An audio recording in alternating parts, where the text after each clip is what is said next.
Eh bien, écoutez, c'est un exercice assez difficile parce qu'il faut essayer en fait, de capter une personne. J'ai essayé, moi, de faire comme un portrait, puisqu'on a un petit peu parlé ensemble avant, Mmh. d'elle. Et on n'a pas 300 pages comme dans un roman.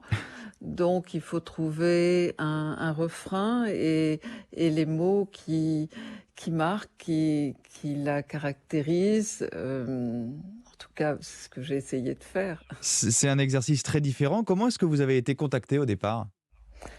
J'ai été contactée par sa productrice et j'ai cru que c'était une blague téléphonique et que j'étais en direct sur des radios qui s'amusent à ce genre de choses. Ouais. Et donc, j'ai pas tout de suite cru parce que, évidemment, quand on m'a dit Céline Dion aimerait beaucoup que vous lui écriviez une chanson, et puis ils m'ont rappelé, on dit mais c'est pas du tout une blague. Et donc, j'ai déjeuné aussi avec la productrice et, et elle m'a dit à peu près ce qu'ils attendaient de moi. C'était en 2007 justement, qu'est-ce qu'ils vous disent? Qu'est-ce qu'ils attendent de vous? Ils m'ont dit qu'ils faisaient un album avec des femmes romancières qui écrivaient que Céline Dion aimait et dont elle avait envie d'une chanson. J'ai accepté en me disant je serais peut-être pas capable d'écrire une chanson. Et alors comment on fait quand on écrit pour Céline Dion? On essaye de se mettre dans sa peau? Oui, j'ai essayé de me mettre à sa place de cette immense célébrité. Comme on a dîné ensemble, elle m'a raconté ses rêves d'enfance, cette simplicité, cette famille modeste. Je crois que c'était 11 frères et sœurs.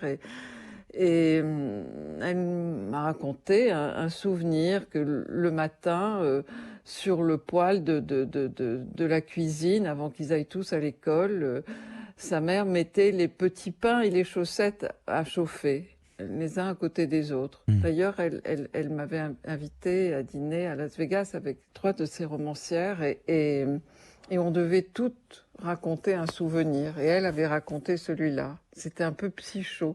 Parce qu'elle avait les larmes aux yeux, nous aussi. Ouais. C'est une chanson, Je ne suis pas seul, celle que vous lui avez écrite, sur la complexité d'avoir une vie privée sereine, épanouie, quand on a une vie publique aussi intense finalement.